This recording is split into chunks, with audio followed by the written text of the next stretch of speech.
លោកសំរងស៊ីជំរុញឲ្យលោកហ៊ុនសែនយកសាលក្រមតុលាការបារាំងមកអនុវត្តនៅប្រព័ន្ធតុលាការកម្ពុជារឿងក្តីលោកកឹមសុខាបន្តអូសបន្លាយដោយគ្មានលទ្ធផលក្រសួងការងារអះអាងថាមិនអនុញ្ញាតឲ្យបង្ខាំងកម្មករនៅកន្លែងធ្វើការទេ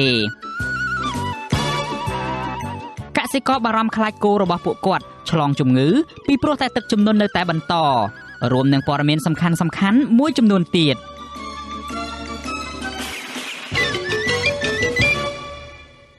បាទជាបន្តទៅទៀតនេះខ្ញុំបាទយ៉ងច័ន្ទដារាសូមជូនព័ត៌មានទាំងនេះពិស្ដាសាលាដំបងរាជធានីភ្នំពេញកាលពីថ្ងៃទី12តុលាម្សិលមិញបានប្រើពេលពេញមួយថ្ងៃដើម្បីសាកសួរសាក្សីមួយចំនួននៅក្នុងសំណុំរឿងរបស់លោកកឹមសុខានៅក្នុងនោះរួមទាំងអ្នកនាំពាក្យគណៈបកកណ្ដាលអំណាចម្នាក់ផងដែរអ្នកខ្លំមើលសវនាការរីគុណថាសាក្សីដែលជាអ្នកនាំពាក្យគណៈបកកណ្ដាលអំណាចនោះធ្លាប់មានទំនាស់ផលប្រយោជន៍បុគ្គលផងនិងទំនាស់ផលប្រយោជន៍ផ្នែកនយោបាយផងហេតុដូច្នេះមិនអាចជឿជាក់បានថាសាក្សីនោះអាចផ្ដល់ចម្លើយពិតប្រាកដបាននោះឡើយបាទលោកទីនហ្សាការីយ៉ារាយការណ៍ព័ត៌មាននេះសវនាការលើកទី60នៃសំណុំរឿងលោកកឹមសុខាតុលាការបានចែកចេញជា2ពេលដើម្បីសាកសួរសាក្សីគឺពេលព្រឹកនិងពេលរសៀលនៅពេលព្រឹកតុលាការបានសួរសាក្សីដែលជាអ្នកនាំពាក្យគណៈបកប្រជាជនកម្ពុជានិងជាអតីតសហការីរបស់លោកកឹមសុខាគឺលោកឆំផលវរុននិងយុវជនធ្វើការងារសង្គមម្នាក់ទៀតអ្នកនាំពាក្យគណៈបកប្រជាជនកម្ពុជាលោកឆំផលវរុនបានដឹងថាលោកបំភ្លឺជូនតុលាការតាក់ទងនឹងលោកដែលបំពេញការងារនៅមជ្ឈមណ្ឌលសិទ្ធិមនុស្សកម្ពុជាដែលពេលនោះលោកកឹមសុខាធ្វើជាប្រធានមជ្ឈមណ្ឌលសិទ្ធិមនុស្សលោកឲ្យដឹងទៀតថាតុលាការបានសួរលោកពីការងារផ្ទៃក្នុងរបស់មជ្ឈមណ្ឌលសិទ្ធិមនុស្សកម្ពុជាឈ្មោះអង្គការអន្តរជាតិដែលផ្ដល់ជំនួយឲ្យស្ថាប័នធ្វើការងារផ្នែកសិទ្ធិមនុស្សមួយនេះនិងចរិតលក្ខណៈរវាងមជ្ឈមណ្ឌលសិទ្ធិមនុស្សកម្ពុជាជាមួយម្ចាស់ជំនួយលោកឆំផលវរុនអះអាងទៀតថាលោកមិនបានឆ្លើយសំណួរដាក់លើលោកកឹមសុខាប៉ុន្តែលោកថាជួនកាលពាក្យពិតខ្លះមិនអាចធ្វើឲ្យគ្រប់ភាគីពេញចិត្តទាំងអស់គ្នាបានទេគឺយើងដើរតួជាអ្នកនិយាយការពិតទេហើយយើងអត់និយាយដោយសន្និដ្ឋានឬប្រហែលទេតែប៉ុណ្្នឹងទេប៉ុន្តែបើយើងឥឡូវគិតទៅថានិយាយឲ្យគេពេញចិត្តវាអស់និយាយការពិតបានហ្នឹងព្រោះការពិតខ្លះវារែងការពិតខ្លះវាអាចការពិតខ្លះវាជូរចត់វារឿងតែប៉ុណ្្នឹងទេទោះជាមន្ត្រីគណៈបកកណ្ដាលអំណាចលោកឆំផលវរុនអះអាងថាចម្លើយរបស់លោកជាពាក្យពិតក្តីប៉ុន្តែមន្ត្រីសង្គមស៊ីវិលយល់ថាចម្លើយរបស់សាក្សីដែលជាមន្ត្រីគណៈបកកណ្ដាលអំណាចរូបនេះជាចម្លើយដាក់បន្ទុកឬចម្លើយដែលមានភាពលំអៀងមន្ត្រីជាន់ខ្ពស់នៃអង្គការការពារសិទ្ធិមនុស្សអាត60លោកយីសុកសានដែលតាមដានដំណើររឿងសវនាការនេះយល់ថាសាក្សីដែលមកពីភាគីនៃគណៈបកនយោបាយដែលជាប់ពាក់ព័ន្ធនឹងសំណុំរឿងនេះពិបាកឲ្យគេជឿថាការផ្ដល់ចម្លើយរបស់លោកឆំផលវរុនគឺជាពាក្យពិតណាស់លោកថាសាក្សីដែលជាប់ពាក់ព័ន្ធនឹងដំណោះផលប្រយោជន៍រួមទាំងនិន្នាការនយោបាយដូចនេះនៅក្នុងសំណុំរឿងក្តីខ្លះភាគីចំនួនគេប្តឹងទៅតុលាការស្នើមិនឲ្យទទួលយកមកធ្វើជាសាក្សីនោះទេនៅពេលដែលគាត់ជាភាគីនយោបាយហើយគាត់នៅខាងបកនយោបាយមួយហើយធ្វើជាសាក្សីឲ្យរឿងនយោបាយមួយអានឹងវាធ្វើឲ្យប៉ះពាល់ដល់ឯករាជ្យភាពឬមួយក៏ធ្វើឲ្យប៉ះពាល់ដល់អាការនិយាយរបស់គាត់ហ្នឹងវាមិនពិតទេរីឯអ្នកគាំទ្រលោកកឹមសុខាវិញលោកយឹមស៊ីណនសង្កេតឃើញថាចម្លើយភាគច្រើនរបស់លោកឆំផលវរុននិយាយអំពីទំនាក់ទំនងរបស់មជ្ឈមណ្ឌលសិទ្ធិមនុស្សកម្ពុជាជាមួយជនបរទេសលោកយល់ថាចម្លើយរបស់លោកឆំផលវរុនដែលជាសាក្សីដែលធ្លាប់មានទំនាស់ផលប្រយោជន៍ជាមួយលោកកឹមសុខាបែបនេះមិនបានផ្ដល់ផលល្អដល់លោកកឹមសុខានោះទេជាការសម្គាល់របស់ខ្ញុំគិតថាសាក្សីដែលធ្លាប់មានទំនាស់ផលប្រយោជន៍ជាមួយគ្នាហើយគាត់មកបង្ហាញខ្លឹមសារជាសាក្សីក្នុងអង្គហេតុនេះខ្ញុំគិតថាវាមិនបានផ្ដល់នៅគេថាភាពពិតប្រាកដឬក៏ជំនួយណាមួយជួយដល់ជនជាប់ចោទនោះទេបាទលោកឆំផលវរុនក្រៅពីមានតួនាទីជាមន្ត្រីនាំពាក្យគណៈបកកណ្ដាលអំណាចលោកក៏ធ្លាប់មានចំនួនការងារជាមួយលោកកឹមសុខាកាលពីលោកកឹមសុខាធ្វើជាប្រធានមជ្ឈមណ្ឌលសិទ្ធិមនុស្សកម្ពុជាដែររហូតដល់លោកកឹមសុខាបានបញ្ចប់លោកឆំផលវរុនពីការងារមុនពេលបញ្ចប់កងត្រាការងារទៀតផងតែតើនឹងចំណុចនេះដែរលោកឆំផលវរុនឲ្យដឹងថាតុលាការក៏បានសួរពីមូលហេតុនៃការបណ្តេញលោកចេញពីមជ្ឈមណ្ឌលសិទ្ធិមនុស្សកម្ពុជាមុនកិច្ចសន្យានេះដែរក្រៅពីនេះសាក្សីម្នាក់ទៀតគឺសកម្មជនការងារសង្គមគឺលោកស្រីកែវសេរីនាងឲ្យដឹងថាតុលាការបានសាកសួរលោកស្រីតាក់ទងនឹងអង្គហេតុដែលលោកស្រីបានទៅសិក្សាវគ្គខ្លីនៅឯប្រទេសឥណ្ឌូនេស៊ីជាច្រើនឆ្នាំមកហើយលោកស្រីបានប្រាប់ថាការចូលរួមវគ្គសិក្សានេះគឺរៀនពីតួនាទីយុវជនក្នុងការងារបោះឆ្នោតមិនមែនសិក្សាពីបដិវត្តពណ៌ដោយការចោទប្រកាន់របស់តុលាការនោះទេសាក្សីរូបនេះបានដឹងថាតុលាការតម្រូវឲ្យលោកស្រីត្រូវចូលបំភ្លឺនៅតុលាការម្ដងទៀតនាថ្ងៃទី13តុលាខាងមុខ តាក់ទងនឹងអង្គហេតុនេះដែរកាលពីសវនកម្មលើកទី58សាលាដំបងរាជធានីភ្នំពេញបានចាប់ប្រកាន់ថាសកម្មជនគណបកសង្គ្រោះជាតិចេញទៅចូលរួមវគ្គបណ្ដុះបណ្ដាលនៅប្រទេសឥណ្ឌូនេស៊ីដែលរៀបចំដោយអង្គការមួយឈ្មោះ Canvas ជាគម្រោងបដិវត្តពណ៌ទោះជាយ៉ាងណាលោកកម្មសខាប្រាប់តុលាការថាលោកមិនបានដឹងរឿងនេះទេហើយវគ្គសិក្សានោះក៏មិនមែនជាការរៀបចំរបស់គណបកនោះដែរចំណែកសារសីដែលត្រូវចូលបំភ្លឺនៅតុលាការនារសៀលថ្ងៃដដែលនេះវិញក្នុងនោះរួមមានប្រជាពលរដ្ឋមកពីខេត្តមួយចំនួននិងនាយិកាមជ្ឈមណ្ឌលសិទ្ធិមនុស្សកម្ពុជានៅស្រីចោតសុភាពជាដើមនៅស្រីចោតសុភាពឲ្យដឹងថាតុលាការបានឆ្កឹះសួរអ្នកស្រីតាក់ទងនឹងប្រភពថវិកាដែលមជ្ឈមណ្ឌលសិទ្ធិមនុស្សទទួលបានពីម្ចាស់ជំនួយដើម្បីធ្វើសកម្មភាពការងាររបស់ខ្លួនអ្នកស្រីលើកឡើងថាតំណាងអัยការបានសាកសួរសំណួរមួយចំនួនមិនពាក់ព័ន្ធនឹងអង្គហេតុនោះទេប៉ុន្តែអ្នកស្រីមិនបានឆ្លើយបំភ្លឺឡើយអ្នកស្រីចោតសុភាពនៅតែរិះគន់តុលាការតាក់ទងនឹងការកាត់ក្តីលោកកម្មសខានេះថាជារឿងនយោបាយនិងមិនគួរកើតឡើងនោះទេមើលឃើញអ្នកអស់គ្នាថាអាចមានចេតនានយោបាយពីក្រៅក្នុងនោះអញ្ចឹងខ្ញុំសង្ឃឹមថាយើងអាចដូចថាធ្វើយ៉ាងម៉េចក្នុងការដោះស្រាយបញ្ហានយោបាយហើយបញ្ចប់នឹងការចោទប្រកាន់គ្នាហើយមែនតើយើងឃើញការចោទប្រកាន់នៅលោកកម្មសខានោះគឺគាត់ខ្លួនខ្ញុំមែនតើហើយគ្រាន់តែមាននិន្នាការខុសគ្នាក្នុងផ្នែកនយោបាយឬក៏ដោយសារភាពសកម្មផ្នែកនយោបាយមិនជួបផ្នែកវិទ្យាសាស្ត្រមើលចំណែកឯមេធាវីការពារក្តីលោកកម្មសខាវិញគឺលោកមេធាវីច័ន្ទចេនថ្លែងក្រោយពីសវនកម្មថាលោកសំមិនទាន់ផ្ដល់បទសម្ភាសន៍ទេព្រោះសវនកម្មនេះកំពុងស្ថិតនៅក្នុងការសាកសួរដេញដោលសាក្សីសវនកម្មលើកទី60នេះគឺស្ថិតនៅក្នុងការតាមដានពីតំណាងអង្គទូតមន្ត្រីអង្គការសហប្រជាជាតិនិងមន្ត្រីអង្គការសង្គមស៊ីវិលបន្តចូលឃ្លាំមើលក្នុងបន្ទប់សវនកម្មដោយសពដងដែរចំណែកនៅក្រៅរបងតុលាការវិញក៏មានអ្នកគាំទ្រលោកកម្មសខាប្រមាណជា40នាក់មកបន្តឃ្លាំមើលនៅមុខតុលាការដែលស្ថិតនៅក្រោមការយាមកាមយ៉ាងតឹងរ៉ឹងពីក្រុមសមត្ថកិច្ចទើបតែនៅសប្តាហ៍នេះទេដែលតុលាការបានប្រើពេលវេលាជំនុំជម្រះក្តីពេញមួយថ្ងៃហើយតុលាការក៏នឹងបើកសវនកម្មបន្ថែមមួយទៀតនៅថ្ងៃទី13ខែតុលាតុលាការក្រុងនឹងសាកសួរសាក្សីមួយចំនួនបន្ថែមទៀតទាក់ទងនឹងអង្គហេតុថ្ងៃច័ន្ទពណ៌ខ្មៅយុទ្ធនាការកាន់ផ្កាឈូកនិងការចូលរួមវគ្គសិក្សាខ្លីរបស់ក្រុមយុវជនគណបកសង្គ្រោះជាតិនៅក្រៅប្រទេសជាដើមសាក្សីទាំងនោះរួមមានសកម្មជនដីធ្លីអតីតសកម្មជនគណបកសង្គ្រោះជាតិនិងយុវជនធ្វើការងារសង្គមខ្ញុំទីនសាការីយ៉ាសិរីប្រធានីវ៉ាស៊ីនតោនបាទលោកនាងជាទីមេត្រីតកតងទៅនឹងក្តីក្តាំរវាងលោកហ៊ុនសែននិងលោកសំរងស៊ីនៅឯតុលាការប្រទេសបារាំងវិញគូភាគីទាំងពីរបានអះអាងផ្សេងគ្នាអំពីលទ្ធផលប្តឹងផ្តល់គ្នានៅមុខតុលាការប្រទេសបារាំងជុំវិញការស្លាប់របស់លោកហុកឡុងឌីចំណែកអ្នកប្រើប្រាស់បណ្ដាញសង្គមដែលមាននិន្នាការគាំទ្រអ្នកនយោបាយល្បីឈ្មោះទាំងពីររូបនេះវិញពួកគេក៏បានបញ្ចេញមតិយោបល់យល់ឃើញផ្ទុយគ្នាដែរបាទពីរដ្ឋធានី Washington លោកសេកបណ្ឌិតសូមដកស្រង់ទស្សនៈនៅលើបណ្ដាញសង្គមមួយចំនួនយកមកជម្រាបជូនលោកអ្នកនាងស្ដាប់ដូចតទៅបាទលោកអ្នកនាងកញ្ញាជាទីមេត្រីប្រធានស្ដីទីគណៈបកសង្គ្រោះជាតិលោកសំរងស៊ីបានសរសេរពន្យល់អំពីពាក្យកន្លឹះជាភាសាបារាំងនៃខ្លឹមសារក្នុងសាលក្រមរបស់តុលាការបារាំងដែលជាលទ្ធផលសម្រាប់រឿងក្តីរបស់លោកជាមួយលោកនាយករដ្ឋមន្ត្រីហ៊ុនសែនកាលពីថ្ងៃទី11ខែតុលាលោកសំរងស៊ីសរសេរថាលោកហ៊ុនសែនអត់ចេះអានអក្សរបារាំងទេដូច្នេះមិនអាចភុតភរគេបានទេលោកសំរងស៊ីក៏បានបកស្រាយដោយយោងទៅលើសាលក្រមនោះដែរថាទាំងលោកហ៊ុនសែនទាំងលោកឌីវិជាចាញ់ក្តីហើយចំពោះតុលាការបារាំងចំណែករូបលោកគឺសំរងស៊ីបានឈ្នះក្តីហើយចំពោះមុខតុលាការដូចគ្នានេះរីឯអ្នកប្រើប្រាស់បណ្ដាញសង្គមដែលដាក់ឈ្មោះថាសវណ្ណរិទ្ធអុក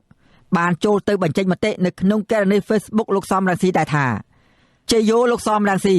អបអរសាទរ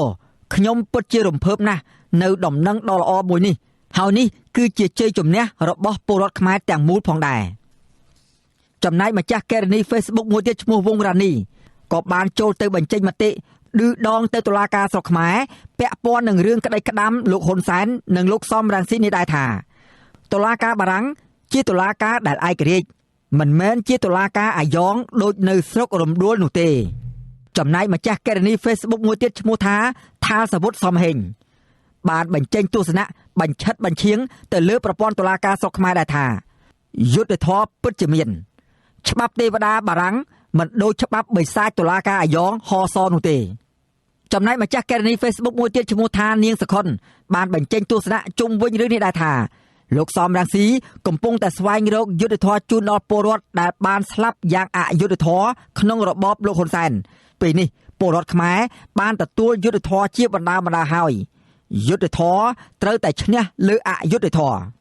ជាមួយគ្នានេះដែរម្ចាស់កេរនី Facebook ឈ្មោះពេជ្រអង្គរ បានបញ្ចេញទស្សនៈយល់ឃើញជុំវិញរឿងនេះដែរថាលុយនិងអំណាចរបស់ត្រកូលហមិនមានឥទ្ធិពលលើតុលាការនៃប្រទេសបារាំងបាននោះទេបាទលោកហ៊ុនសែននិងកូនប្រសាររបស់លោកគឺលោកឌីវិជា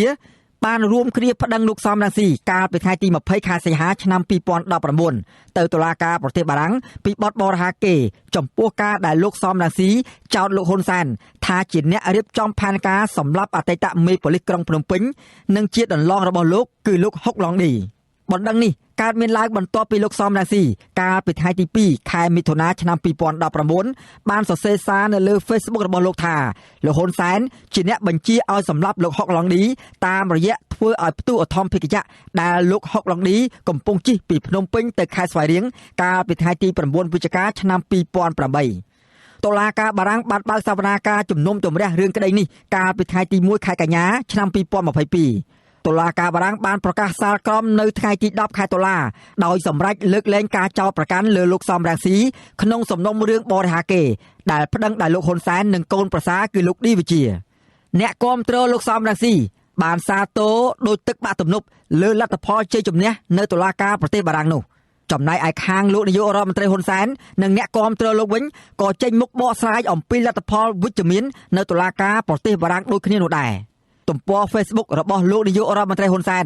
និងស្ថាប័នសារព័ត៌មានជាច្រើនដែលគាំទ្រលោកបានផុសឬផ្សព្វផ្សាយអំពីការពន្យល់បកស្រាយរបស់មេធាវីរបស់លោកហ៊ុនសែនគឺលោកគីតិចអំពីសាលក្រមសម្រេចក្តីរបស់តុលាការបារាំងនោះថាតុលាការបារាំងបានសម្រេចមិនឲ្យលោកហ៊ុនសែនស្ថិតនៅក្រោមការស្លាប់របស់លោកហុកឡុងឌីដោយការចោទប្រកាន់របស់លោកសំរងស៊ីនោះទេលោកហ៊ុនសែនក៏បានសរសេរសារបញ្ជាក់យ៉ាងខ្លីលើទំព័រ Facebook របស់លោកផ្ទាល់ដែរថាទៅពីខ្មែរដល់បារាំងខ្ញុំចង់បានតែប៉ុណ្្នឹងទេសូមអស់លោកដែលចេះភាសាបារាំងអានអត្ថបទទាំងមូលដែលចេញដោយតុលាការបារាំងទើបយល់ច្បាស់លោកក៏បានផុសភ្ជាប់មកជាមួយនៅសាលក្រមទាំងស្រុងជាភាសាបារាំងផងដែរស្របពេលជាមួយគ្នានោះដែរលោកហ៊ុនសែនក៏បានថ្លែងអះអាងបន្ថែមទៀតកាលពីថ្ងៃទី11តុលាថាលោកបានទទួលនៅអ្វីដែលលោកចង់បានហើយតុលាការប្រទេសបារាំងបានទទួលស្គាល់ថាលោកមិនបាននៅពីក្រោយការសម្លាប់លោកហុកឡុងឌីនោះទេព្រោះអ្វីដែលខ្ញុំចង់បានគឺខ្ញុំចង់ទៅដល់ផ្ទះគេខ្ញុំអត់កាត់ទោសទៅដល់ផ្ទះគេរុញគេទៅនៅក្នុងកញ្ចក់សេះឈរនៅមុខតុលាការហើយគេសម្ដែងតួជាយំមួយណា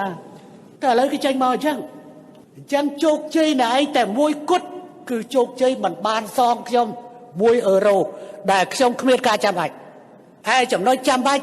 គឺការបញ្ជាក់ពីហ៊ុនសែនភាពថាតបរបស់ហ៊ុនសែនហើយទៅវិញទេបើលោកឯងភ្លើបន្តភ្លើទៀតទៅចំណែកមន្ត្រីសិទ្ធិមនុស្សនិងអ្នកវិភាគយល់ថាអ្វីដែលលោកហ៊ុនសែនលើកឡើងមកនោះជាវោហារសាស្ត្រនយោបាយដើម្បីបន្លំការពិតតែប៉ុណ្ណោះទោះយ៉ាងណាក្តីម្ចាស់ករណី Facebook មួយឈ្មោះថាសោមអូនបានចូលទៅបញ្ចេញមតិឬ comment នៅក្នុងទំព័រ Facebook របស់លោកនាយករដ្ឋមន្ត្រីហ៊ុនសែនដោយសរសេរសារអបអរសាទរដែលថាលោកហ៊ុនសែនទទួលបានយុត្តិធម៌និងភាពស្អាតស្អំពីតុលាការប្រទេសបារាំងក្នុងសំណុំរឿងប្តឹងលោកសំរងស៊ីពីបទបរិហាកេរទន្ទឹមនឹងការចូលរួមអបអរសាទរជាច្រើននៅក្នុងទំព័រ Facebook របស់លោកហ៊ុនសែនដដែលនោះក៏មានអ្នកចូលទៅសរសេរបញ្ចេញមតិទស្សនៈផ្ទុយដែរម្ចាស់ករណី Facebook ឈ្មោះថាណាំប៊ុនលីបានបញ្ចេញទស្សនៈនៅលើទំព័រ Facebook របស់លោកហ៊ុនសែនតែបែរជាផ្ញើសារចូលរួមអបអរសាទរលោកសំរងស៊ីទៅវិញគាត់សរសេរថា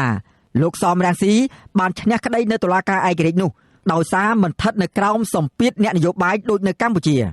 ចំណែកម្ចាស់ករណី Facebook មួយទៀតឈ្មោះថាសារ៉ាត់ហួរក៏បានបញ្ចេញទស្សនៈហាក់ចង់ស្ដីបន្ទោសទៅមេដឹកនាំនយោបាយទាំងពីរដូចនេះថាជាអ្នកដឹកនាំដូចគ្នាម្នាក់ដឹកនាំរដ្ឋាភិបាលម្នាក់ទៀតដឹកនាំគណៈបកប្រឆាំង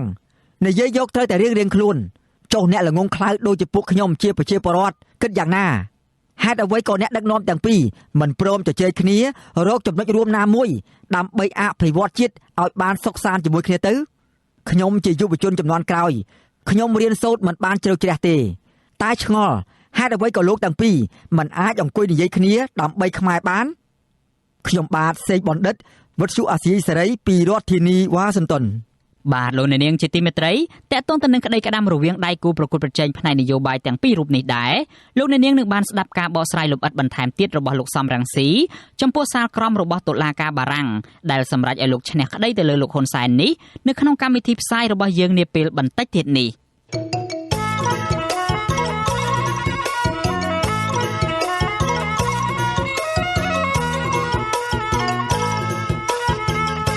បាទលោកអ្នកនាងជាទីមេត្រីពាក់ព័ន្ធទៅនឹងរឿងក្តីក្តាំនៅតុលាការនេះដែរតុលាការកំពូលកាលពីថ្ងៃទី12ខែតុលាម្សិលមិញនេះបានសម្រេចបញ្ជូនសំណុំរឿងកូនប្រុសសកម្មជនគណៈបកប្រឆាំងគឺក្មេងប្រុសកសវណ្ណឆៃ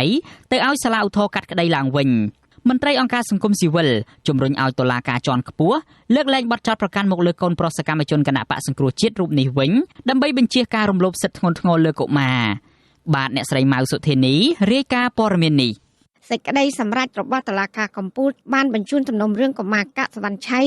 ឲ្យសាលាឧទ្ធរណ៍កាត់ក្តីឡើងវិញដោយតុលាការកំពូលទទួលយកអង្គហេតុរបស់នៃការសម្រេចនៃសាលាឧទ្ធរណ៍ក៏ប៉ុន្តែបដិសេធចំពោះការផ្តន្ទាទោសនិងការដាក់លក្ខខណ្ឌ6ចំណុចទៅលើកុមារកសវណ្ណឆៃ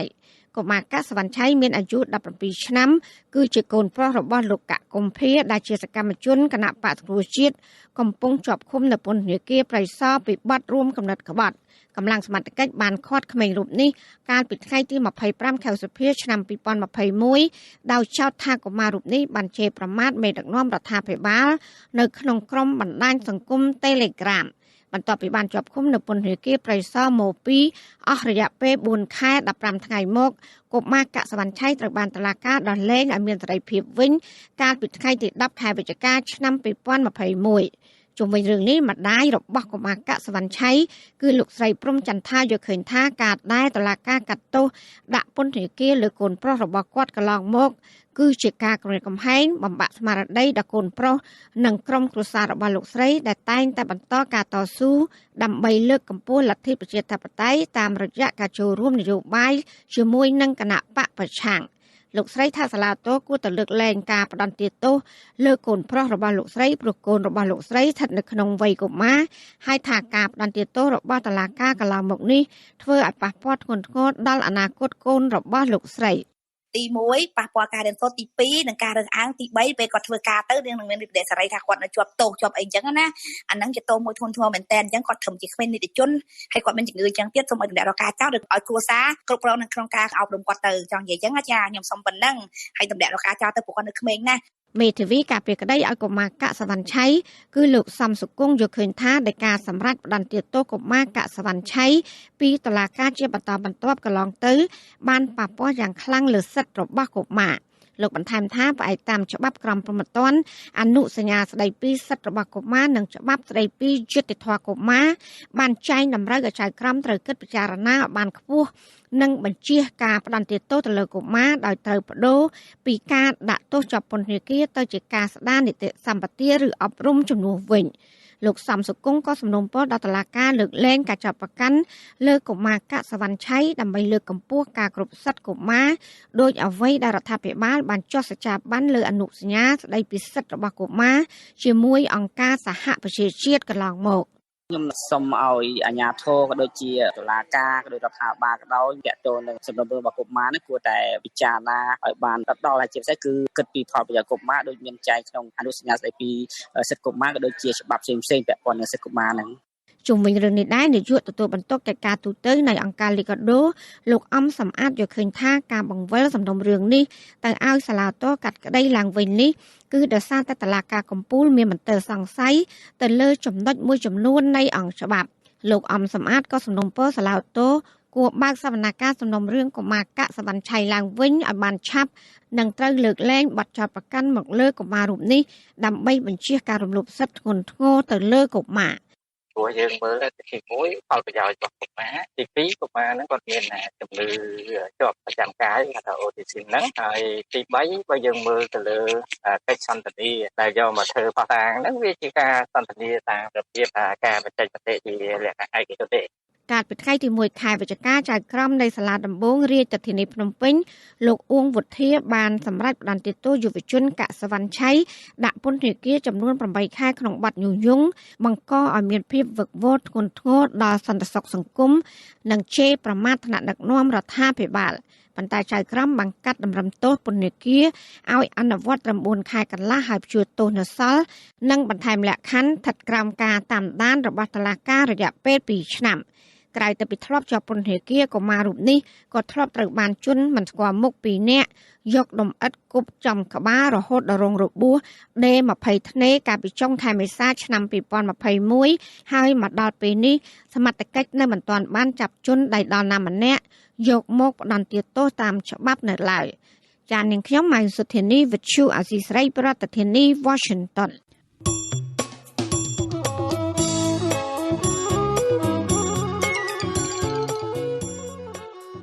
លោកអ្នកនាងជាទីមេត្រីដំណើរគ្នានឹងស្ដាប់ការផ្សាយវិទ្យុអាស៊ីសេរីតាមបណ្ដាញសង្គម Facebook និង YouTube លោកអ្នកនាងក៏អាចស្ដាប់កម្មវិធីផ្សាយរបស់វិទ្យុអាស៊ីសេរីតាមរលកធាតុអាកាសខ្លីឬ Shortwave តាមកម្រិតនិងកម្ពស់ដូចតទៅនេះពេលព្រឹកចាប់ពីម៉ោង 5 កន្លះដល់ម៉ោង 6 កន្លះតាមរយៈរលកធាតុអាកាសខ្លី 12140 kHz ស្មើនឹងកម្ពស់ 25m និង 13715 kHz ស្មើនឹងកម្ពស់ 22mពេលយប់ចាប់ពីម៉ោង 7 កន្លះដល់ម៉ោង 8 កន្លះតាមរយៈរលកធាតុអាកាសខ្លី 9960 kHz ស្មើនឹងកម្ពស់ 30m 12140 kHz ស្មើនឹងកម្ពស់ 25m និង 11885 kHz ស្មើនឹងកម្ពស់ 25m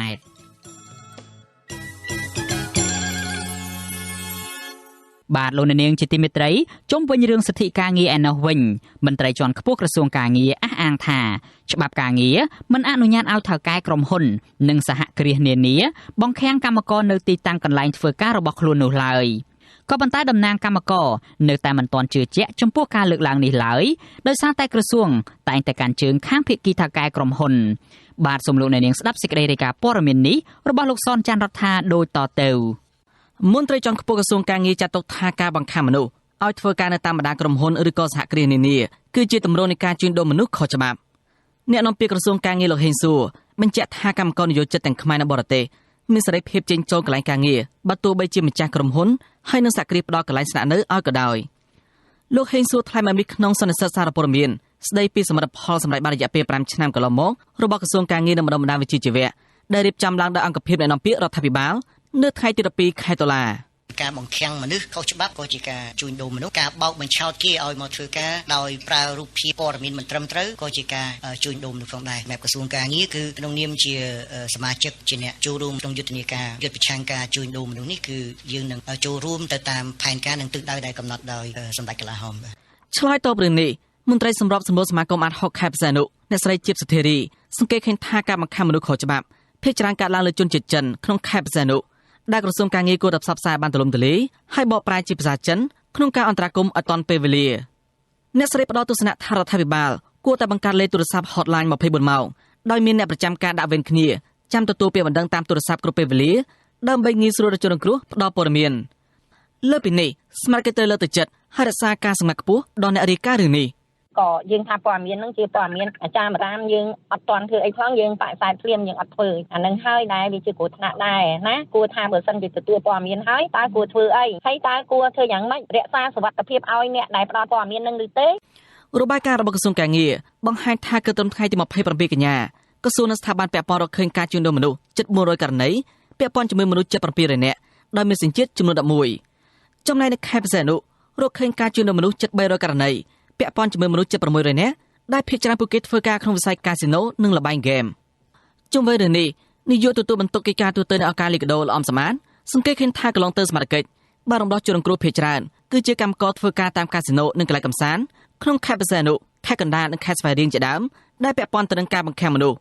លោកបញ្ជាក់ថាការលើកឡើងរបស់ក្រសួងការងារគឺជារឿងត្រឹមត្រូវតែអ្វីដែលសំខាន់ក្រសួងត្រូវធានាថាធ្វើដូចម្តេចដើម្បីកុំឲ្យមានករណីបង្ខាំមនុស្សមានការបង្ខាំងខុសច្បាប់កន្លែងការបើកាស៊ីណូឬកន្លែងកម្សាន្តខុសច្បាប់ឯជាដើមហ្នឹងអានេះសិតតែពាក់ព័ន្ធនៅក្នុងការត្រួតពិនិត្យនិង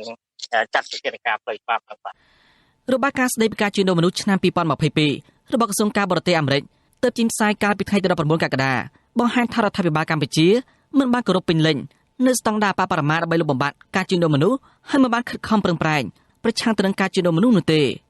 លើពីនេះអំពើពុករលួយជ្រាលជ្រៅក្នុងសង្គមកម្ពុជានៅតែរារាំងការអនុវត្តច្បាប់ដើម្បីនាំជនល្មើសមកទទួលខុសត្រូវតាមផ្លូវច្បាប់ហើយរារាំងដល់ការផ្តល់សេវាកម្មជូនដល់ជនរងគ្រោះរបាយការណ៍សង្កត់ធ្ងន់ថាអាជ្ញាធរកម្ពុជាមិនបានបើកការស៊ើបអង្កេតឬនាំយកមន្ត្រីដែលពាក់ព័ន្ធនឹងបទអក្រិតផ្អែកតាមការរាយការណ៍គួរជឿទុកចិត្តភាគច្រើនពិសេសនៅពេលដែលពាក់ព័ន្ធនឹងក្រុមអាជីវករអសិលធម៌ដែលបង្ខំឲ្យបរិសុទ្ធស្ត្រីនិងកុមាររាប់ពាន់នាក់នៅទូទាំងប្រទេសកម្ពុជាធ្លាក់ចូលក្នុងការជួញដូរមនុស្សក្នុងវិស័យសេវាកម្សាន្តលអិតហើយប្រតិបត្តិការបែបឆោបមកនៅលើអ៊ីនធឺណិតជាដើមខ្ញុំសនចាររថាវិទ្យុអេស៊ីសេរីរាយការណ៍ពីរដ្ឋធានីវ៉ាស៊ីនតោនបាទលោកនាងជាទីមេត្រីពាក់ព័ន្ធទៅនឹងរឿងសិទ្ធិការងារនិងការជួញដូរកម្លាំងពលកម្មនេះដែរអាជ្ញាធរកម្ពុជាបានបញ្ជូនពលរដ្ឋវៀតណាមចំនួន78នាក់ដែលរងការចាញ់បោកធ្វើការនៅកាស៊ីណូខុសច្បាប់តាមច្រកព្រំដែនអន្តរជាតិមុខបៃនៅក្នុងខេត្តតៃninhកាលពីថ្ងៃទី11ខែតុលាសារព័ត៌មានវៀតណាម Express ចុះផ្សាយកាលពីថ្ងៃទី11ខែតុលាឲ្យដឹងថានៅពេលពិនិត្យឆាយឆេនិងផ្ទៀងផ្ទាត់អត្តសញ្ញាណជនរងគ្រោះទាំងនោះដើម្បីបញ្ជូនត្រឡប់ទៅស្រុកកំណើតខ្លួនវិញសមត្ថកិច្ចវៀតណាមបានរកឃើញជនសង្ស័យម្នាក់ពីបទរត់ពន្ធមនុស្សឆ្លងដែនខុសច្បាប់និងបានប្រគល់ឲ្យប៉ូលីសក្រុងហូជីមិញរួចហើយដើម្បីស៊ើបសួរបន្ថែមនិងបន្តនីតិវិធីតាមច្បាប់ស្ថានទូតវៀតណាមប្រចាំនៅកម្ពុជាឲ្យដឹងថាអាជ្ញាធរវៀតណាមសហការជាមួយអាជ្ញាធរកម្ពុជាបានជួយសង្គ្រោះជនជាតិវៀតណាមជាង600នាក់ដែលរងគ្រោះពីការបោកប្រាស់ឲ្យមកធ្វើការខុសច្បាប់នៅតាមកាស៊ីណូតាមព្រំដែនកម្ពុជាវៀតណាមជនជាតិវៀតណាមទាំងនោះត្រូវបានថៅកែជនជាតិចិនចាប់បង្ខាំងឲ្យធ្វើការឆបោកតាមប្រព័ន្ធអនឡាញខណៈវិនិយោគិនដែលជាជនជាតិចិនអភិវឌ្ឍមជ្ឈមណ្ឌលទីក្រុងហេងទទួលបានកិច្ចគាំពារពីមន្ត្រីក្រាក់ក្រាក់នៅក្នុងជួររដ្ឋាភិបាលលោកហ៊ុនសែនរបាយការណ៍របស់ក្រសួងមហាផ្ទៃឲ្យដឹងថាគិតចាប់តាំងពីថ្ងៃទី18ខែសីហាមកសមត្ថកិច្ចទទួលបានបណ្ដឹងជិត400ករណីនៅក្នុងនោះនៅខេត្តព្រះសីហនុមានជាង200ករណីសមត្ថកិច្ចបានជួយសង្គ្រោះជនរងគ្រោះជិត400នាក់ចេញពីអគារក្រុមហ៊ុននានាក្នុងនោះមនុស្សចំនួន54នាក់ដែលរងគ្រោះដោយសារតែអំពើជួញដូរមនុស្សសមត្ថកិច្ចក៏បានឃាត់ខ្លួនជនសង្ស័យចំនួន43នាក់បញ្ជូនទៅតុលាការនិងបិទទីតាំងអាជីវកម្មរបស់ពួកគេដើម្បីបន្តការស៊ើបអង្កេតចំណែកអគ្គនាយកដ្ឋានអន្តោប្រវេសន៍កាលពីថ្ងៃទី12ខែតុលាឲ្យដឹងដែរថាកម្ពុជាបានបណ្ដេញជនបរទេស157នាក់ថែមទៀតក្រោយចាប់ខ្លួនពីបទឆ្លងដែននិងស្នាក់នៅខុសច្បាប់នៅក្នុងចំណោមជនបរទេសចំនួន157នាក់នោះមានជនជាតិវៀតណាមចំនួន153នាក់និងជនជាតិចិនចំនួន4នាក់ពួកគេត្រូវបានបញ្ជូនតាមច្រកទ្វារអាកាសយានដ្ឋានអន្តរជាតិភ្នំពេញនិងប៉ុស្តិ៍នគរបាលច្រកទ្វារព្រំដែនអន្តរជាតិបាវិតនិងត្រពាំង plong លោកអ្នកនាងជាទីមេត្រីវិទ្យុអាស៊ីសេរីសូមជូនដំណឹងថាយើងគ្មានអ្នកយកព័ត៌មានប្រចាំនៅប្រទេសកម្ពុជាទេប្រសិនបើមានជនណាម្នាក់អះអាងថាជាអ្នកយកព័ត៌មានឲ្យវិទ្យុអាស៊ីសេរីនៅកម្ពុជានោះគឺជាការក្លែងបន្លំយកឈ្មោះអាស៊ីសេរីទៅប្រើនៅក្នុងគោលបំណងទុច្ចរិតណាមួយរបស់បុគ្គលនោះតែប៉ុណ្ណោះបាទសូមអរគុណ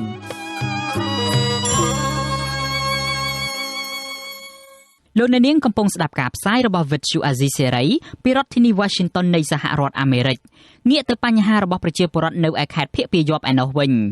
កសិករចិញ្ចឹមគោក្របីនៅខេត្តបន្ទាយមានជ័យនិងខេត្តប៉ៃលិនកំពុងព្រួយបារម្ភពីសត្វចិញ្ចឹមមានជំងឺរាតត្បាតដោយសារតែភ្លៀងនៅតែបន្តធ្លាក់ខ្លាំងហើយទឹកជំនន់ក៏បន្តអូសបន្លាយរយៈពេលយូរកសិករលើកឡើងថាសត្វគោក្របីនិងសត្វមួយចំនួនទៀតនៅតាមមូលដ្ឋានបានងាប់ដោយសារតែការប្រែប្រួលអាកាសធាតុហើយកសិករខ្វះបច្ចេកទេសនៅក្នុងការគាំពារសត្វមន្ត្រីសង្គមស៊ីវិលយល់ឃើញថាក្រសួងកសិកម្មគួរតែចាត់មន្ត្រីក្រមអាវ៉ាតចុះត្រួតពិនិត្យនិងទប់ស្កាត់ជាបន្ទាន់ដើម្បីការពារសត្វចិញ្ចឹមរបស់កសិករឲ្យបានទាន់ពេលវេលាបាទលោកលេងម៉ាលីរាយការណ៍ព័ត៌មាននេះកសិករចិញ្ចឹមគោនៅខេត្តបន្ទាយមានជ័យនិងខេត្តប៉ៃលិនបារម្ភអំពីសត្វចិញ្ចឹមរបស់ពួកគាត់ឈឺច្រើននិងពិបាករកកន្លែងបំផ្លាស់ទីក្រោយទឹកជំនន់ជន់លិចភូមិស្រុករបស់ពួកគាត់កសិករចិញ្ចឹមគោក្របីម្នាក់នៅឃុំពន្លៃស្រុកភ្នំស្រុកលោកសួនឆានប្រាប់វិទ្យុអស៊ីសេរីនៅថ្ងៃទី12តុលាថាលោកព្រួយបារម្ភនិងសោកស្ដាយជាខ្លាំងដែលក្របីងាប់ពីក្បាលដោយសារជំងឺសាទឹកកន្លងមកលោកបន្តថាលោកនិងអ្នកភូមិក្បែរខាងងាប់គោក្របីដោយអ្នកខ្លះ2ក្បាលអ្នកខ្លះ9ក្បាលនិងអ្នកខ្លះទៀត16ក្បាលជាបន្តបន្ទាប់លោកសួនឆានបន្ថែមថាកន្លងមកនៅតំបន់ពួកគាត់រស់នៅមិនដែលបានទទួលការប្រឹក្សាពីមន្ទីរកសិកម្មអំពីរបៀបចិញ្ចឹមសត្វឡើយដោយពួកលោកតែងតែរកពេទ្យសត្វក្នុងភូមិឬទិញថ្នាំមកព្យាបាលគោក្របីដោយខ្លួនឯង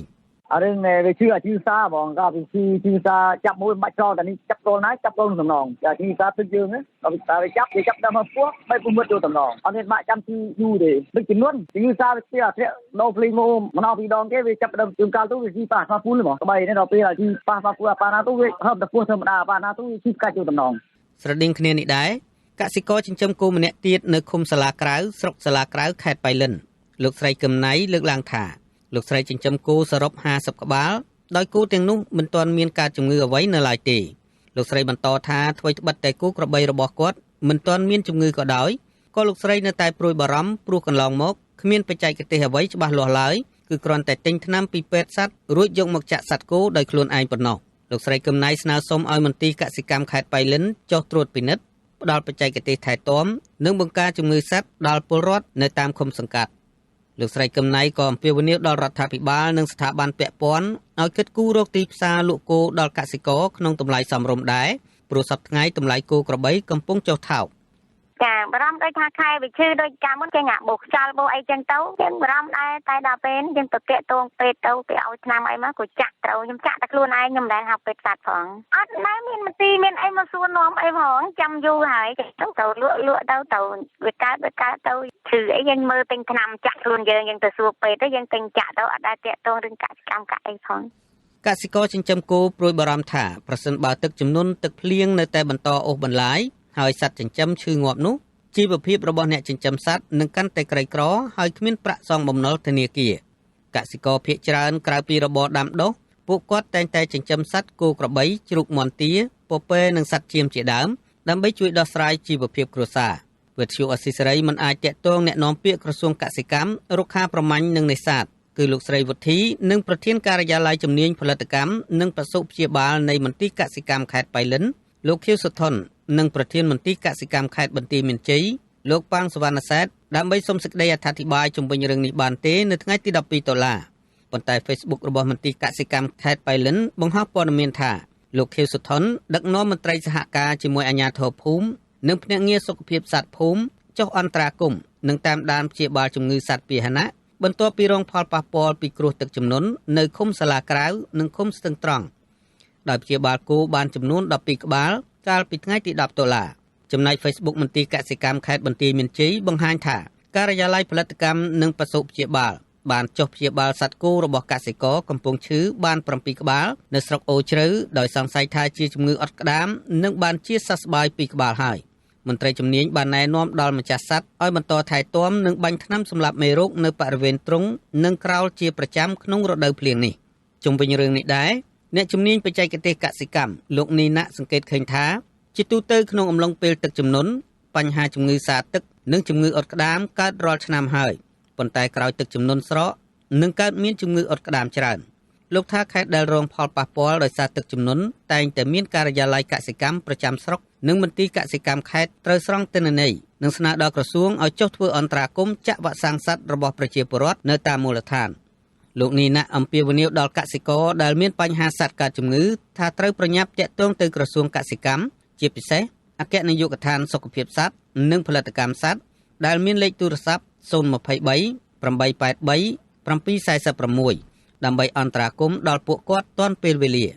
ទាំងអនាគតទាំងបច្ចុប្បន្នគឺយើងត្រូវតែមានផែនការទុកជាមុនថាខែណាគឺជាខែដែលជំងឺអុតក្តាមជំងឺសាទឹកកើតឡើងហើយមន្ទីរកសិកម្មក្រសួងកសិកម្មហើយនិងប្រជាពលរដ្ឋត្រូវធ្វើម៉េចដើម្បីបង្ការទុកជាមុនបាទសិនបើយើងបដែតបដោយទុកឲ្យជំងឺនឹងវារាតត្បាតទៅហើយយើងមកធ្វើការព្យាបាលវាយឺតពេលបាទហើយដំណោះស្រាយគឺយើងត្រូវតែចាក់វ៉ាក់សាំងការពារទុកជាមុននៅពេលដែលទឹកជំនន់កើតឡើងយើងត្រូវតែត្រៀមក្នុងការបង្ការយើងចាក់វ៉ាក់សាំងទុកមុនទៅហើយកន្លងមកក្រោយពីទឹកជំនន់ជំងឺឆ្លងលើសត្វគោតែងតែកើតមានស្ទើររៀងរាល់ឆ្នាំប៉ុន្តែអាជ្ញាធរហាក់គ្មានផែនការច្បាស់លាស់ក្នុងការបង្ការទប់ស្កាត់ដល់កសិករនោះទេកសិករនិងសង្គមស៊ីវិលអំពាវនាវដល់រដ្ឋាភិបាលនិងស្ថាប័នពាក់ព័ន្ធឲ្យរកដំណោះស្រាយសម្រាប់បញ្ហាបច្ចេកទេសចិញ្ចឹមសត្វនិងសិក្សាស្រាវជ្រាវរកវិធីបង្ការទប់ស្កាត់ជំងឺសត្វជូនដល់ប្រជាពលរដ្ឋនៅតាមមូលដ្ឋានឲ្យបានជាប្រចាំដើម្បីជួយសម្រួលដល់ការប្រកបរបរចិញ្ចឹមសត្វរបស់កសិករខ្ញុំបាទលេងម៉ាលីវិទ្យុអស៊ីសេរីរាយការណ៍ពីរដ្ឋធានី Washington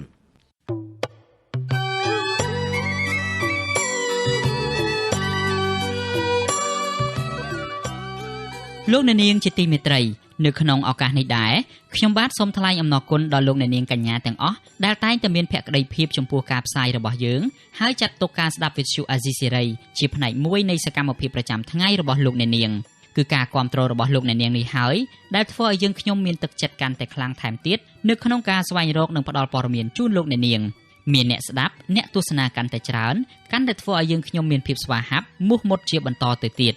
យើងខ្ញុំសូមអរគុណទុកជាមុនហើយសូមអញ្ជើញលោកអ្នកនាងកញ្ញាចូលរួមជំរុញឲ្យសកម្មភាពផ្តល់ព័ត៌មានរបស់យើងនេះឲ្យកាន់តែជោគជ័យបន្ថែមទៀតលោកអ្នកនាងអាចជួយយើងខ្ញុំបានដោយគ្រាន់តែចុចចែករំលែកឬ share ការផ្សាយរបស់យើងនៅលើបណ្ដាញសង្គម Facebook និង YouTube ទៅកាន់មិត្តភ័ក្តិដើម្បីឲ្យការផ្សាយរបស់យើងបានទៅដល់មនុស្សកាន់តែច្រើនបាទសូមអរគុណ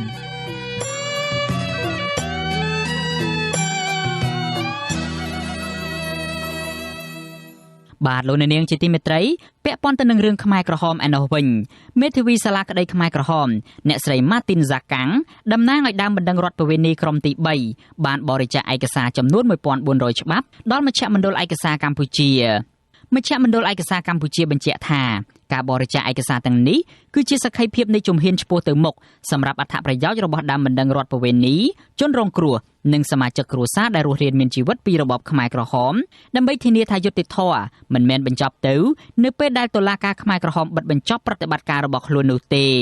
មជ្ឈមណ្ឌលនេះនឹងរក្សាទុកឯកសារប្រវត្តិសាស្ត្រដ៏សំខាន់ទាំងនោះសម្រាប់ការផ្សព្វផ្សាយនិងស្រាវជ្រាវដើម្បីធានាថាសាច់រឿងជីវិតរបស់បុគ្គលទាំងនេះនៅតែបន្តចូលរួមនៅក្នុងការអប់រំមនុស្សជំនាន់ក្រោយនិងដើម្បីស្វែងយល់ពីរបបប្រល័យពូជសាសន៍ខ្មែរក្រហមចាប់តាំងពីឆ្នាំ1995មកមជ្ឈមណ្ឌលឯកសារកម្ពុជាបានជួយដល់អ្នករស់រានមានជីវិតពីរបបខ្មែរក្រហមជាច្រើនអ្នកដើម្បីដាក់ពាក្យបណ្ដឹងនិងប្រម៉ែប្រមូលចងក្រងឯកសារសាច់រឿងនានានឹងការអប់រំអំពីអំពើប្រល័យពូជសាសន៍និងការងាររបស់អង្គជំនុំជម្រះវិសាមញ្ញនៅក្នុងតុលាការកម្ពុជាឬក៏សាលាក្តីខ្មែរក្រហមរហូតមកដល់ពេលនេះមជ្ឈមណ្ឌលឯកសារកម្ពុជាបានពង្រីកសាខាចំនួន5ហើយរួមមានមជ្ឈមណ្ឌលឯកសារខេត្តកំពង់ចាមមជ្ឈមណ្ឌលសន្តិភាពអន្លង់វែងមជ្ឈមណ្ឌលឯកសារខេត្តព្រៃវែងមជ្ឈមណ្ឌលឯកសារកោះថ្មនិងមជ្ឈមណ្ឌលឯកសារខេត្តតាកែវមជ្ឈមណ្ឌលឯកសារកម្ពុជាបន្តធ្វើការងារទៅលើការបង្កើតធនធានដែលមាននៅក្នុងមជ្ឈមណ្ឌលនីមួយៗនិងការបង្កើតមជ្ឈមណ្ឌលបន្ថែមទៀតនៅក្នុងតំបន់ផ្សេងៗទៀត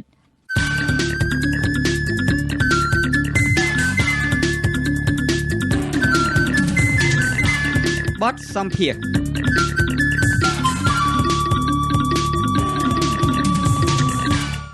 បាទលោកអ្នកនាងជាទីមេត្រីប្រធានស្ដីទីគណៈបកសង្គ្រោះជាតិលោកសំរងស៊ីជំរុញឲ្យលោកហ៊ុនសែនយកសាលក្រមតុលាការបារាំងនៅក្នុងសំណុំរឿងលោកនាយករដ្ឋមន្ត្រីប្តឹងលោកពីបទបរិហាកេរនោះធ្វើជាគំរូសម្រាប់ឲ្យតុលាការកម្ពុជាអនុវត្តបាទសូមលោកអ្នកនាងស្ដាប់បទសម្ភាសរបស់លោកជុនច័ន្ទបុតនិងលោកសំរងស៊ីអំពីបញ្ហានេះដូចតទៅលោកហ៊ុនសែនបានលើកឡើងថាការដែលទៅប្តឹងលោកសំរងស៊ីដល់ប្រទេសបារាំងនឹងគឺជាការតាមវាយលោកសំរងស៊ីដល់ផ្ទះតែម្ដងដើម្បីវាយលោកសំរងស៊ីផងដើម្បីស្ដារមុខមាត់លោកដើម្បីបង្ហាញភាពស្អាតស្អំផងហើយលោកបានចោទថាការដែលតុលាការលើកឡើងតែប្រមាណហើយគ្មានការបកស្រាយគ្មានការឆ្លើយតបរបស់លោកសំរងស៊ីវិញនេះបានន័យថាលោកសំរងស៊ីជាអ្នកចាញ់ក្តីតើលោកសំរងស៊ីបកស្រាយយ៉ាងម៉េចទៀតចំពោះការចោទប្រកាន់របស់លោកហ៊ុនសែនហើយការអះអាងថាលោកឈ្នះហើយតាមវាយលោកសំរងស៊ីដល់ផ្ទះនេះលោកហ៊ុនសែនគាត់មិនយកសាលក្រមរបស់តុលាការបារាំង13ទំព័រគេបញ្យល់ពីហេតុផលទាំងអស់បានយើងយល់ថាហេតុអ្វីបានតុលាការបារាំងសម្រេចចុងក្រោយថាសំរងស៊ីអត់មានកំហុសសំរងស៊ីអត់មានកំហុសអត់មានទោសពេកហ្នឹងឯងថាឈ្នះយើងប្តឹងគេដើម្បីឲ្យតុលាការទទួលស្គាល់ឬមួយចោទប្រកាន់ថាអ្នកដែលយើងប្តឹងហ្នឹងថាសំរងស៊ីត្រូវហ៊ុនសែនប្តឹងហ្នឹងមួយតុលាការថាសំរងស៊ីមានកំហុសទោសពេកហើយទោះពេលហ្នឹងត្រូវបង់ជាជំងឺចិត្តជានិមិត្តរូបបង់1 អឺរ៉ូដល់$1ផងបង់ឲ្យហ៊ុនសែនអាហ្នឹងហ៊ុនសែនឈ្នះសំរងស៊ីចាញ់អញ្ចឹងហ៊ុនសែនគាត់ច្បិចកាប់មកឃ្លា2ឃ្លាមកបន្ទាត់2បន្ទាត់ពីសាលក្រមតុលាការខ្ញុំបាទសូមកាត់ប្រសាសន៍អាដាមចំណុចនឹងតិចតើលោកហ៊ុនសែនច្បិចពលយើងដឹងហើយលោកហ៊ុនសែនមិនចេះភាសាបារាំងទេតើលោកហ៊ុនសែនច្បិចយកឬមួយក៏ក្រុមអ្នកច្បាប់របស់គាត់នឹងបោកប្រាស់លោកហ៊ុនសែនច្បិចយកតែចំណុចហ្នឹងជិះជាងយកអាការសម្រេចចុងក្រោយដោយលោកបណ្ឌិតឡាវបង្ហាញមានប្រសាសន៍ថាឲ្យទៅមើលអាទំព័រចុងក្រោយនឹងការសម្រេចរបស់គេប្រមាណម៉ាត់ចុងក្រោយនឹងនៅទំព័រទី13ចំពោះសាលក្រមតាក់ទងនឹងពាក្យប្តឹងរបស់លោកហ៊ុនសែនហើយទៅមើលទំព័រទី5នៅចំពោះពាក្យប្តឹងរបស់លោកឌីវិជានោះសំណួររបស់ខ្ញុំបាទតើលោកហ៊ុនសែនច្បិចខ្លួនឯងឬមួយក៏មេធាវីរបស់លោកអាងថាលោកហ៊ុនសែនអត់ចេះភាសាបារាំងច្បិចឲ្យទៅបោកប្រាស់លោកហ៊ុនសែនលោកហ៊ុនសែនគាត់យល់ច្បាស់ណាស់ ពីអត្តន័យសាលក្រមយល់ស៊ីជម្រៅណាគាត់នឹងបណ្ដេញគីតិចទៅគាត់បណ្ដេញចាញ់ហើយពួកទីប្រឹក្សាច្បាប់អីគាត់នឹងខុសទាំងអស់ទៅប្រមូលគាត់ឲ្យទៅប្តឹងសំរងស៊ីតែប្តឹងគេមានបំណងឈ្នះហើយប៉ុន្តែប្តឹងចាញ់សំរងស៊ីតុលាការទទួលស្គាល់ថាសំរងស៊ីអត់មានទោសកំហុសអីយើងចោទសំរងស៊ីខុសអញ្ចឹងគីតិចហើយអ្នកច្បាប់អីនៅជុំវិញហ៊ុនសែនហ្នឹងគឺឥឡូវនេះគេបកស្រាយឲ្យហ៊ុនសែនយល់ខុសដើម្បីឲ្យហ៊ុនសែនសប្បាយចិត្តកុំឲ្យដាក់ទណ្ឌកម្មគីតិចអ្នកច្បាប់កុំឲ្យទទួលទណ្ឌកម្មពីហ៊ុនសែនបានគេពង្វក់ហ៊ុនសែនឲ្យហ៊ុនសែនយល់ខុសថាគាត់ឈ្នះអត់សោះផ្ទុយទាំងអស់អា1អឺរ៉ូគាត់អត់បានទទួលមានន័យថាគាត់ចាញ់ហើយអាពាក្យដែលគេថាគាត់ débouté ក៏គាត់ចាញ់ប៉ុន្តែគីតិចហើយអ្នកច្បាប់ហ្នឹងជុំវិញហ៊ុនសែនហ្នឹងអត់បញ្យល់រឿងអញ្ចឹងទេទៅបកស្រាយឯណាទស្សនវិជ្ជាឯណាផ្សេងទៅឲ្យហ៊ុនសែនគាត់យល់ខុសគាត់ថាគាត់ឈ្នះទី2រឿងនេះណាជារឿងផ្ទៃក្នុងគណៈបកប្រជាជនកម្ពុជានេះតែគាត់សប្បាយហ្នឹងណាពីព្រោះនៅក្នុងជួរគណៈបកប្រជាជនណាគេក៏យល់ដូចខ្ញុំគាត់តែគេមិនហ៊ាននិយាយគេថាហ៊ុនសែនសាហាវណាសម្រាប់គេលួចសម្រាប់គេតាមចិត្តហើយរឿងដែលសំរងស៊ីលើកមករឿងឧទ្ធម្ភាគកញ្ចក់ណាវាមែនប៉ុន្តែគេមិនហ៊ាននិយាយអញ្ចឹងវាមានភាពជ្រួលច្បល់នៅក្នុងជួរគណៈបកប្រជាជនកម្ពុជាពីព្រោះរឿងហ្នឹងថ្ងៃណាមួយបែកធ្លាយសូម្បីតែកូនប្រសាលោកហ៊ុនសែនណាលោកឌីវិជាណាខ្ញុំជឿថាលោកហ៊ុនសែនទេដែលបង្ខំឲ្យលោកឌីវិជាប្តឹងខ្ញុំដែរអមណាមានបណ្ដឹងឌីវិជាមួយអមដំណឹងអមបណ្ដឹងរបស់ហ៊ុនសែនក្នុងសាលក្រមនោះណាតុលាការបារាំង13តពាល់ហ្នឹងគឺខ្ញុំបាននិយាយថាអ្នកណាសម្រាប់ហុកឡង់ឌីយើងសួរសំណួរ2សំណួរទី1ថាអ្នកណាដែលមានផលប្រយោជន៍សម្រាប់ហុកឡង់ឌីនឹងសំណួរទី1សំណួរទី2អ្នកណាដែលមានមធ្យោបាយប្រើមធ្យោបាយធំធេងសម្បើមដើម្បីសម្រាប់ហុកឡង់ឌីឲ្យទាល់តែបានហើយមានអំណាចរួចផុតពីតុលាការបើតុលាការឯករាជ្យមែនបើតុលាការចង់ស្វែងរកយុត្តិធម៌ឲ្យហុកឡង់ឌីមែនគឺត្រូវចាប់ហ៊ុនសែនដែរពីព្រោះសំណួរ2ហ្នឹងចម្លើយវាគ្មាននរណាក្រៅពីហ៊ុនសែនទេអ្នកណាដែលមានផលប្រយោជន៍សម្រាប់ហុកឡង់ឌីមានតែហ៊ុនសែនទេព្រោះហុកឡង់ឌីដឹងរឿងច្រើនពេកហុកឡង់ឌីដឹងអាកំបាំងហ៊ុនសែនច្រើនពេកហើយហុកឡង់ឌីហ្នឹងធ្វើឲ្យហ៊ុនសែនក្តៅក្រហាយហើយអញ្ចឹងត្រូវតែកម្ចាត់ហុកឡង់ឌីមានន័យថាហ៊ុនសែនហើយហ៊ុនសែនម្នាក់គត់មានផលប្រយោជន៍សម្រាប់ហុកឡង់ឌីសំណួរទី2អ្នកណាដែលមានមធ្យោបាយសម្រាប់ហុកឡង់ឌីដាក់គ្រាប់បែកក្នុងឧទ្ធម្ភាគកញ្ចក់អ្នកណាដែលអាចរៀបចំបញ្ជាការរៀបចំអញ្ចឹងបានមានតែហ៊ុនសែនទេមួយទៅអ្នកណាដែលមានអំណាចការពារខ្លួនឲ្យរួចខ្លួនកុំឲ្យគេស៊ើបអង្កេតដើម្បីបណ្ដានដើម្បីបង្វែរដានកុំឲ្យគេរកខ្លួនឃើញកិច្ចពីការចោទប្រកាន់ក៏មានអំណាចខ្ពស់បញ្ជាតុលាការបញ្ជាប៉ូលីសដើម្បីឲ្យអ្នកដែលបញ្ជាការអ្នកសម្រាប់ហុកឡង់ឌីហ្នឹងគឺខ្លួនឯងនឹងហ៊ុនសែនហ្នឹងរួចខ្លួនអញ្ចឹងមានតែហ៊ុនសែនខ្លួនឯងទេដែលមានអំណាចធ្វើឲ្យខ្លួនរួចខ្លួនសម្រាប់គេហើយបានរួចខ្លួនអាហ្នឹងហើយគឺហ៊ុនសែនអញ្ចឹងហើយបានសំណួរណាតុលាការសួរខ្ញុំថាសំរងស៊ីឯងមានភ័ស្តុតាងជាក់ស្ដែងថាហ៊ុនសែនជាអ្នកសម្រាប់ទៅថាមានរូបថតដែលហ៊ុនសែនឬមួយហ៊ុនសែនប្រើគ្នាគាត់ទៅដាក់ក្របបែកតែអត់មានទេគេអាណាថតបានហ៊ុនសែនគាត់មានអំណាចដល់ប៉ុណ្ណឹងអ្នកណាទៅចាប់អ្វីដែលហ៊ុនសែនកំពុងតែធ្វើអ្នកណាទៅចាប់បានមានសម្លេង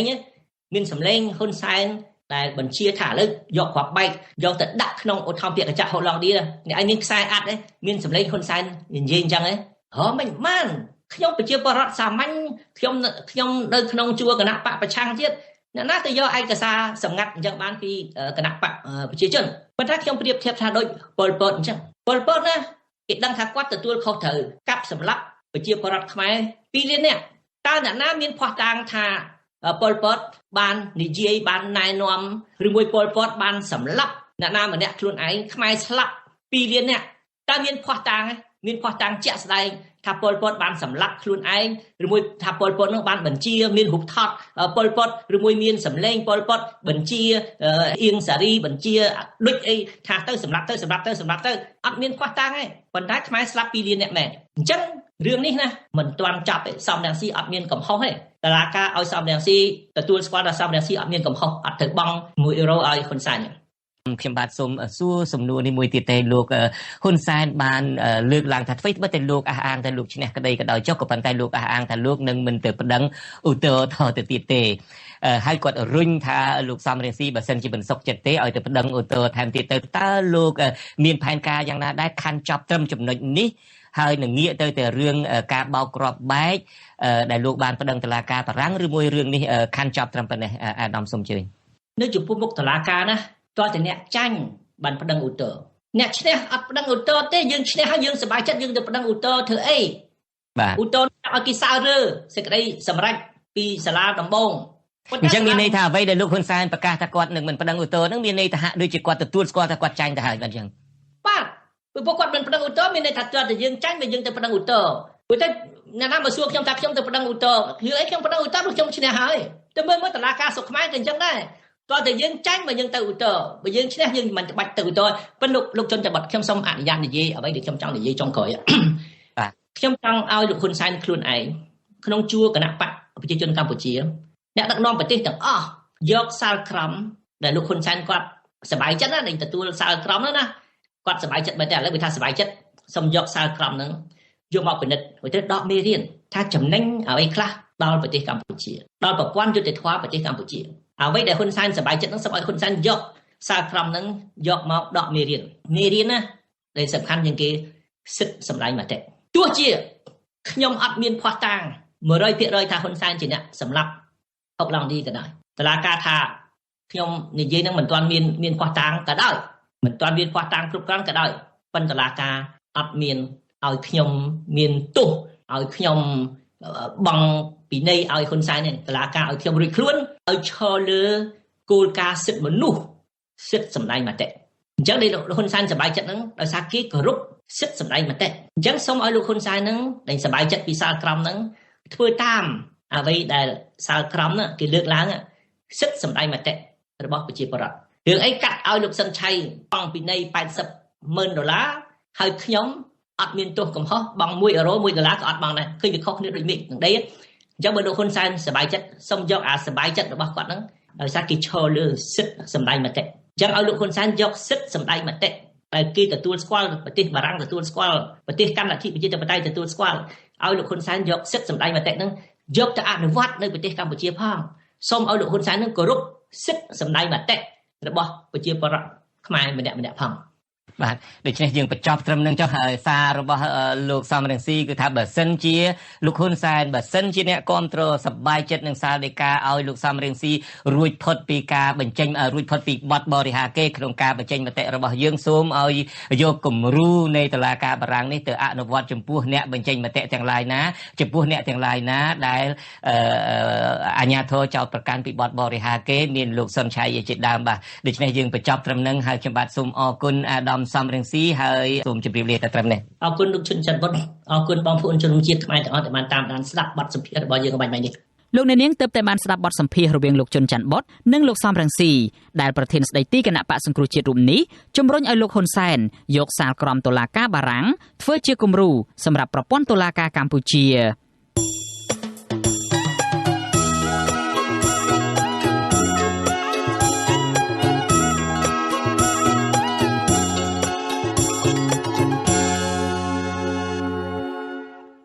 បាទលោកអ្នកនាងជាទីមេត្រីពាក់ព័ន្ធទៅនឹងជីវិតរបស់ពលករខ្មែរនៅប្រទេសថៃវិញពលករមួយចំនួនងាកមកប្រកបរបរលក់ដូរម្ហូបអាហារនំចំណីនិងភេសជ្ជៈព្រមទាំងទឹកអំពៅជាដើមដើម្បីបានប្រាក់ចំណូលបង្គួរសម្រាប់ដោះស្រាយជីវភាពបាទសូមលោកអ្នកនាងស្ដាប់សេចក្តីរាយការណ៍មួយទៀតរបស់លោកសនច័ន្ទរដ្ឋាអំពីរឿងនេះដូចតទៅកម្មករខ្មែរមួយចំនួននៅប្រទេសថៃដែលពីមុនធ្លាប់ធ្វើជាកម្មករសំណង់និងកម្មកររោងចក្ររកប្រាក់ផ្គត់ផ្គង់គ្រួសារមិនបានក៏ងាកមកលក់ដូរម្ហូបអាហារខ្មែរទឹកក្រឡុកនិងបុកល្ហុងជាដើមបានប្រាក់ចំណូលសមរម្យហើយផ្ញើប្រាក់ទៅឲ្យកូននៅកម្ពុជាបានចូលសាលារៀនគ្រប់គ្នា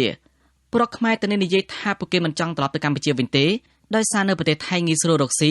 បើទោះជាបង់ថ្លៃធ្វើឯកសារហើយបង់ថ្លៃប្រាក់ប្រចាំខែឲ្យប៉ូលីសមួយចំនួនក៏ដោយក៏ប្រកាសនៅទៅរកប្រាក់បានគ្រាន់បើដើម្បីសន្សំផ្ញើឲ្យក្រុមគ្រួសារឪពុកម្ដាយនៅស្រុកកំណើតបានខ្លះដែរពលករនីប្រកបរបរលក់បាយម្ហូបនៅបង្អែមខ្មែរនៅផ្សារមួយនៅជាក្រុងបាងកកដែលមានស្រុកកំណើតខេត្តបន្ទាយមានជ័យលោកស្រីម៉ាក់ហ៊ីងនិយាយទាំងដៃកំពុងហាន់ទំពាំងសម្រាប់ស្លលក់ពេលយប់ថាតាំងពីលោកស្រីនិងប្តីឈប់ធ្វើជាកម្មករលើកដាក់បន្លែឲ្យជនជាតិថៃមកក៏ងាកមកធ្វើបាយម្ហូប នៅមកអែមខ្មែរលក់ឲ្យពលករខ្មែរធ្វើឲ្យជីវភាពគ្រួសារលោកស្រីមានប្រាក់ចំណូលសមរម្យហើយអាចផ្ញើលុយឲ្យកូនទាំង3នាក់ចូលរៀនសូត្របានគ្រប់គ្រាន់លោកស្រីបន្តថាបាយម្ហូបលោកស្រីភាគច្រើនមានតែកម្មករខ្មែរដែលធ្វើការនៅក្នុងផ្សារមកទិញដោយសារក្នុងផ្សារនេះមានកម្មករខ្មែរធ្វើការប្រមាណ 10,000 នាក់លោកស្រីបន្ថែមថាបើទោះបីជារកលុយបានក្នុងមួយថ្ងៃប្រមាណ 2,000 បាតដែលស្មើនឹងជាង$50ក៏ដោយក៏លោកស្រីទៅចំណាយលើថ្លៃបន្តសុពលភាពទឹកតការក្នុងមួយឆ្នាំទាំងប្តីទាំងប្រពន្ធប្រមាណ 30,000 បាតឬស្មើប្រមាណ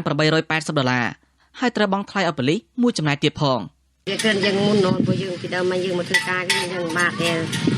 នេះយើងវាមួយយូរទៅយើងយ៉ាងគ្រាន់យ៉ាងមុនអូនបានចាំកូនរៀន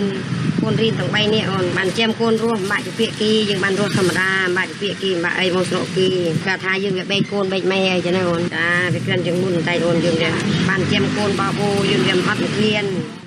ស្រដៀងគ្នានេះដែរពលករខ្មែរម្នាក់ទៀតដែលជាអ្នកលក់បុកល្ហុងនឹងទៅអំពើនៅផ្សារមួយនៃក្រុងបាងកកមានស្រុកកំណើតនៅក្រុងប៉ោយប៉ែតលោកដានពិសីនិយាយបណ្ដាដៃបុកល្ហុងឲ្យភ្ញៀវបណ្ដាថាលោករកប្រាក់ចំណូលបានមួយថ្ងៃប្រមាណ 4,000 បាតឬស្មើនឹង$110ដែលធ្វើលោកមានប្រាក់គ្រប់គ្រាន់សម្រាប់ផ្ញើទៅផ្គត់ផ្គង់ឪពុកម្ដាយនៅកម្ពុជាលោកបន្តថាលោកធ្លាប់ធ្វើជាកម្មករសំណង់កម្មកររោងចក្រនិងស៊ីឈ្នួលធ្វើការងារផ្សេងៗទៀតតែបានប្រាក់ចំណូលមិនគ្រប់គ្រាន់សម្រាប់ដោះស្រាយជីវភាពគ្រួសារទេទើបលោកងាកមកលក់ដូរតិចតួចហើយអាចរកប្រាក់ចំណូលបានប្រសើរជាងមុនលោកបន្ថែមថាការលក់ដូរបានដោយសារលោកបង់ប្រាក់ឲ្យប៉ូលីសថៃក្នុងមួយខែ $3,000 បាតឬស្មើប្រមាណ$88បើដល់ធ្វើអីដល់ខ្មែរដឹងធ្វើអីហងចេះតែមកលក់ទៅបើនៅខ្មែរអាចបានយើងអាចទៅរកបានទីទួចចឹងណាបើយើងនៅខ្មែរចឹងវាមិនទៀងផងអីផងខែនេះវារកទៅបានចឹងយកមកលក់នេះទៅរកបានជាងយើងនៅខ្មែរយើងអត់មានទីផ្សារតែយើងនៅផ្សារចង់ទៅអាចទៅលក់បានចឹងវិទ្យុអាស៊ីសេរីមិនទាន់អាចតតងសុំការថាតបាយពីបញ្ហានេះពីស្ថានទូតកម្ពុជាប្រចាំប្រទេសថៃបានឡើយទេនៅល្ងាចថ្ងៃទី10ខែតុលាដោយទូរស័ព្ទហៅចូលតែគ្មានអ្នកទទួលជុំវិញរឿងនេះមន្ត្រីគម្រោងនៃមជ្ឈមណ្ឌលសម្ព័ន្ធភាពការងារនិងសិទ្ធិមនុស្សអង្គការសង្ត្រាលោកលឹងសុផុនលើកឡើងថាពលករខ្មែរបដូរមុខរបរមកលក់ដូរចំណីអាហារបន្តិចបន្តួចធ្វើឲ្យសេដ្ឋកិច្ចគ្រួសារប្រកបកាន់តែល្អប្រសើរលោកបន្តថាពលករខ្មែរដែលលក់ដូរទៅនេះក៏ត្រូវមានឯកសារស្របច្បាប់នៅក្នុងប្រទេសថៃដែរដោយសារច្បាប់ការងារក្នុងប្រទេសថៃតម្រូវជនបរទេសដែលមករកស៊ីត្រូវធ្វើទឹកតការបើសិនបើគាត់លក់លក្ខណៈថាយើងធ្វើដោយមិនមានថៅកែត្រឹមត្រូវច្បាស់លាស់បើសិនជាថ្ងៃណាមួយតម្រួតឬក៏ប៉ូលីសតាមតំបន់តាមកន្លែងគាត់ចាប់ឬក៏ដើរទៅជួបប្រទះឬក៏សួរនាំអីអត់មានឯកសារត្រឹមត្រូវអីអាហ្នឹងគេផាកតាមច្បាប់ការងារណាបាទគេអាចចាប់យើងបញ្ជូនទៅប្រទេសកំណើតវិញឬក៏គេបញ្ឈប់មិនឲ្យធ្វើការងារតអញ្ចឹងឬក៏គេផាកពិន័យតាមច្បាប់ការងារហ្នឹងឯងពលករខ្មែរដែលប្រកបរបរលក់ដូរនៅផ្សារមួយនៃក្រុងបាងកកឲ្យដឹងថាមានពលករខ្មែរដែលធ្វើការជាកម្មករលើកដាក់បន្លែផ្លែឈើនិងលក់ដូរឲ្យទៅកែថៃប្រមាណ 10,000 នាក់ក្នុងនោះមានពលករខ្មែរលក់ដូរដោយខ្លួនឯងប្រមាណ 200 នាក់ពលករខ្មែរដែលលក់ដូរដោយខ្លួនឯងភាគច្រើនពួកគាត់មានជីវភាពធូរធារជាងពលករខ្មែរដែលធ្វើការជាកម្មករឲ្យទៅកែជនជាតិថៃខ្ញុំសនចាររថាវិទ្យុអាស៊ីសេរីរាយការណ៍ពីរដ្ឋធានីវ៉ាស៊ីនតោន